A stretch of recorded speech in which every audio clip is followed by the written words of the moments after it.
Hello! I am here to do my, it's so embarrassing, my May and June reading wrap up. I know that it is July 29th. Listen, it's been one of those. At this point, it's just been one of those years, okay? I'm sorry, but I'm here to do my May-June reading wrap up while I do my makeup. I thought I would switch it up a little bit. I've got a mirror right here. Is that okay? I can't see myself. I have it like flipped around and like I'm worried that you can just see like my private parts, even though that's not even in. What am I talking about? Okay, makeup is out. REM Beauty makeup bag for the win. Let's just get into this. I already did my skincare. We're gonna jump into my Goodreads. So at the end of April, I started In Good Company by Kat Singleton. The cover is kind of what made me read it. I just think it's really cute. And she's very popular. I hear a lot of people talk about her on Book Talk and on Twitter. And I wanted to give her a second chance. I had started her Black Ties, White Lies series. Is that what it's called? I don't know. I really gave up quite quickly, like in the first few chapters. Couldn't get into it. So I wanted to give her a second chance with this one because this cover, like I said, is just so cutesy and I love it. And it's pink and green and it's very wicked. And so I thought, well, it's gotta be good. Okay, it wasn't bad. It's not a bad book. I've read so much worse. I ended up giving it a 2.5-star rating. I actually thought this book started off quite strong. I really liked the main character and she works at a country club. And I was like, oh my god, I worked at a country club. Along with that, I didn't like Callahan, who was the MMC. I have way too much foundation on this brush. Right. Okay, like I was saying, did not like him. I don't think he liked her either, and I don't know, it felt rushed. It had a strong beginning, and it did not end up following through, which is just like such a big disappointment. It ended up being really cheesy. The relationship between the characters is that she used to date his brother, and he offers her a proposition to become his private chef, which is super cute. And I've read a book similar to that before, and he is basically like, hey, you know, you can also live with me and I don't have anywhere to go, so you can just come live with me, be my private chef, and we'll be good to go. Long story short, it wasn't for me. Okay, the next book was actually an audiobook that I listened to. It was Not in Love by Ali Hazelwood. I rated this book 3.5 stars. Like I said, I listened to it, and if you've watched my other videos, you know that I don't really listen to audiobooks, but I was traveling and this intrigued me a bit. I didn't have the book itself and it's not on KU, I believe. So listened to it, cried at the end. That's how you know it's a pretty good book. Why did I only give it 3.5 stars? Well, I think a lot of it has to do with the fact that it was an audiobook. I think I might have been able to give it like a full 4 stars if I had read the book. These clips are gonna be the end of me. Do I look so scary? I'm sorry. This book follows a young woman named Rue. Like majority of Ali Hazelwood's, if not all, I don't know, all of her female main characters, she's in STEM, she's very smart, she's very witty. She tends to have pretty bad anxiety, and that kind of really is what made me want to read this book. She works at a super big company, and another company, I believe, is like trying to like take it over or change everything about it. Long story short, she falls in love with the guy of the other company that's trying to like buy it, or I really can't remember. It's been such a long time. Beginning of May, remember that. And they actually have some connections. It's like they've crossed paths before. I actually did really cry, and it's odd for me to cry during an audiobook. Are you kidding? But I really enjoyed it, and I do recommend it. I really do. My eyebrows are just so horrible. Please don't look at them. Next book was Promise Me Not by Megan Brandy.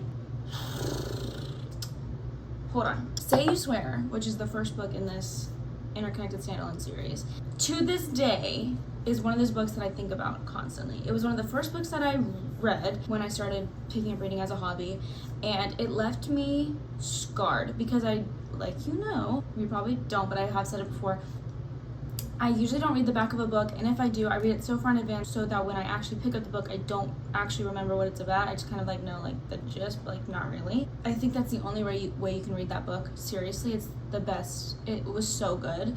Now, I haven't reread it in like 2 years, so that opinion might change. I thought this book could potentially live up to Say You Swear standards because it's, you know, same series, and they're like mentioned in it. Well, it did not. I rated Promise Me Not 3 stars, and as I'm sure you can guess, I rated Say You Swear 5. So this did not live up to the hype, and I also did not like a huge chunk of the book, which I will get into. I think my biggest issue with the book is that the main character is like just turning 18 or is just freshly 18, and the guy is like a year or two older. It's not that big of an issue. My problem is that her life, she's pregnant, and it's just, the grieving is crazy. And I'm not saying it can't happen, of course it can, but she's grieving her baby's father because he died, and she's trying to like be a single mom, right? She's in love with this guy who she knew when her baby father was alive, and like it was really good. Like the idea of it's like really good. I think I just had a problem with their circumstance, the age, her being so young. I had a problem with I don't know. Overall, I did like the book. I think I can't even explain why. I gave it a 3.8. It just didn't hit the way Say You Swear did. Next book I read was, The Score. The Score in the Off-Campus series. It's the third book in the series, by Elle Kennedy. Everyone else has already read this series, so just please shut up. I know that, okay? Girl. Read this book and I loved this book, and it was my favorite in the series. I actually, like I just mentioned, I go into books not really knowing what they're about. I thought this was the book with the pregnant girl. Well, no, it's not. Imagine my shock when I'm like 90% of it, I'm like, there's no baby, and then I googled it. I was like, oh, it's the next book. 4 stars. It's the classic like player falls in love with sweet girl, and for some reason this book it just ate. So let me know if it's your favorite in the series or what your favorite is in the series. I want to finish it, but I haven't just yet. Next book.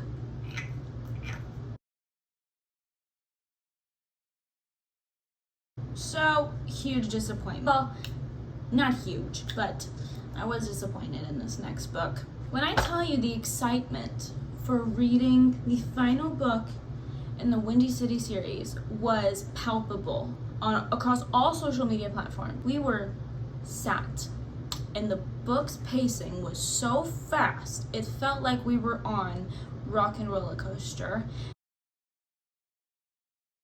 It's just not gonna work for me anytime. If the pacing is off, it's really hard for me to settle into a book. Like, if it's too slow, if it's too fast, then I can't settle into it. I can't comfortably read it. That was the case with this book. I gave it 3 out of 5 stars, my lowest ranking for this series. It's really such a shame because I really like Rio and Hallie. This is a second chance romance, and that's another thing. It's a second chance romance and you're rushing us. It's a second chance romance and we're speeding through it. No, I need the tension and the anger and the angst and the fighting and the I'm not going to forgive you and I'm actually not going to forgive you. They're knocking on each other's doors. Oh, hey, I forgive you. Oh, what do you mean? It's not time yet. How? But also what they were even beefing over to begin with was so stupid anyways. It's kind of like, okay, yeah, you should forgive each other. You should forgive each other years ago and you never would have freaking broken up. Anyway, and it's also cheesy. The whole series is cheesy, honestly. Like, if you read the series, you know that. But this one, maybe because it was just so fast, the cheesiness stood out to me more. Rio himself, though, I mean, that's just kind of also who he is. So I'm not a huge second chance romance girl to begin with. Sometimes it's too traumatizing and I really can't. I just, close that book, girl. But I was really excited for this because I like this series a lot, and like I said, the anticipation for this book was crazy. Everyone was waiting to read it the day it dropped. Unfortunately, it was too fast-paced for me. I share that opinion with a lot of my friends on Twitter. I remember talking about it with a few of them. They were just like, yeah, it's just way too fast. Was it entertaining? Yes. So if that's all you need to know, then you can know that. This next book. This next book, oh my gosh. I'm so excited to talk about it. I am now The Inheritance Games #1 fan. My first 5-star in May. Holy smoke. The Inheritance Games is the most fun I've had reading a book in so long. Halfway through I was like, oh, this is definitely 5 stars. This is just 5 stars. And this book had been recommended to me on Twitter so many times, as well as The Naturals. And I didn't read the back of the book for either of the two. I just went with The Inheritance Games. I'll read The Naturals next. Trust. Let me tell you a little bit about this in case you want to get into it. this girl, and she's just some high schooler, like, she gets randomly chosen by this guy to get almost all of his inheritance. Like, everything that he's leaving in his will is now hers in the deed. I don't know what it's called. Anyway, there are a few stipulations. She has to move to another state, and she has to live in the house with everyone that lives in the house before he passed away, including his grandkids. Now, his grandkids, he's got 4, I believe, grandsons, and yes, there is a love triangle, but it is not the point of the book. But my god, is it crazy. Actually, a part of the book that made me sick to my stomach so much that I cried. So matter of fact, I am gonna go get the physical copy. Hold on, let me actually finish some of my eye makeup before I really get into this, because I look insane.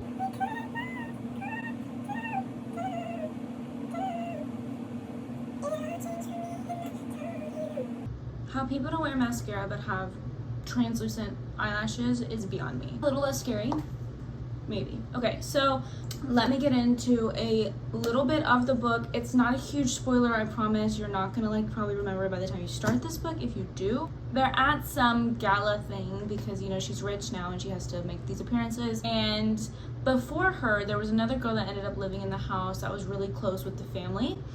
And she got very close to the 2 guys that she is in a love triangle with. One of the guys seems to be more affected when they say her name, or like when she's brought up. And so, like I said, they're at this gala. Now, Avery, the main character, gets dressed by this girl's friend, or like is influenced on what to wear by this girl's friend. She already doesn't really have good vibes by her, but she just dresses how she tells her to dress because she's used to this kind of life. Don't know if that makes any sense. Anyway. She's got her hair a certain way. It's super braided and beautiful and extravagant in a way that she's never been. And she's wearing this beautiful gown. Ew, this actually makes me sick to my stomach. I don't even want to read this. She comes out and the guys see her. And Grayson, which is one of the guys in the love triangle, he seems to be really affected by how she looks. And not in like a, oh my god, she's stunning way, but in like a uncomfortable way. That's when Avery realizes she's kind of been set up to dress how Emily used to dress, which is the name of the girl. Her hair looked like her hair looks like Emily, her makeup looks like Emily, the dress she's wearing looks like Emily. She tells Grayson, I would take my hair out if I could, but I can't undo it myself. And Grayson says, I know. And so if you really sit with that, you would know that he's saying, I know, because he probably has experience helping Emily take her hair down. Does that not make you sick to your stomach? Because it made me sick to my stomach. It made me so sick to my stomach that I annotated, and I had to tell you because it's sickening. In her inner monologue, she says, I was overcome then by the mental image of Grayson helping Emily take down her hair. Wait, like, read this book. It's so good. It's so well written. It's fun. Believe me, and it was 5 friggin' stars, okay? Next, I read The Faking Game by Olivia Hale. This book is delightful. It's the first book in the Billionaire Games series. Rated at 3.5 stars. It's not my favorite book by her by any means, but it was still very entertaining. It's a fake dating situation. It's a brother's best friend situation. It's a forbidden situation. Forks proximity. They live together. It's kind of about everything you want in a romance and a rom-com. It was pretty funny too. Then read a physical book called First Time Caller by B.K. Borson. My first ever book by this author. Say she did not disappoint. Everyone that I know that has read it just loved it. So I was pretty excited to read it. 5 stars, baby. It was a 5-star read. It was the perfect rom-com. A rom-com for the ages, a timeless romance. I was giggling and kicking my feet. I teared up at some points. It follows Aiden and Lucy, my fellow redhead. Long story short, she joins him on his radio show where he talks about finding love, and he has actually been in like a slump, basically. She's also a single mom. I didn't know that. I went into this book like just thinking like they were like just gonna flirt on a talk show. I didn't know anything else. She's a single mom. And she's hilarious. Next book was The Accidental Marriage by Nadia Lee. It was a 2.5. I liked the idea, I liked the concept, and there could have been something beautiful. It was cheesy and not in like a good cheesy way for me personally. Got pretty redundant towards the end of the book. But don't you fret, because then I read another 5-star. Guys, June was the month of 5 stars. 3 5 stars in 1 month is kind of crazy. They were all physical copies. It was Problematic Summer Romance by Ali Hazelwood, and now I had no effing idea this was the second book after Not in Love that I read the previous month. I had no clue. I'm halfway through the book and I was on like Facebook and someone was looking for recommendations and someone recommended this book and I said, but it's the second book in the Not in Love series. I was like, is it really? And then I realized, oh my god, they've been talking about that couple in the other book this whole dang book. It's literally about their wedding. And I had no clue. I had no idea. That's on me. Anyway, amazing. One of the best second chance romances I've ever read. Second chance romances, like I said earlier, they can either eat or they can destroy, and not in a good way. I'm not usually gravitated towards them. This book in particular, I just heard really great things about it, and it was set in like a beautiful place. The aesthetic is just crazy in this book, so gave it a shot. I'm so glad I did. It's so good. It's another brother's best friend. That's crazy. I just realized I tend to have a theme here. Okay, that's on accident. I'm not actively searching that. That's funny. Ew. Okay, next book. Ah! So I read The Pucking Wrong Guy, which is the second book in the Pucking Wrong series. Jesus Christ.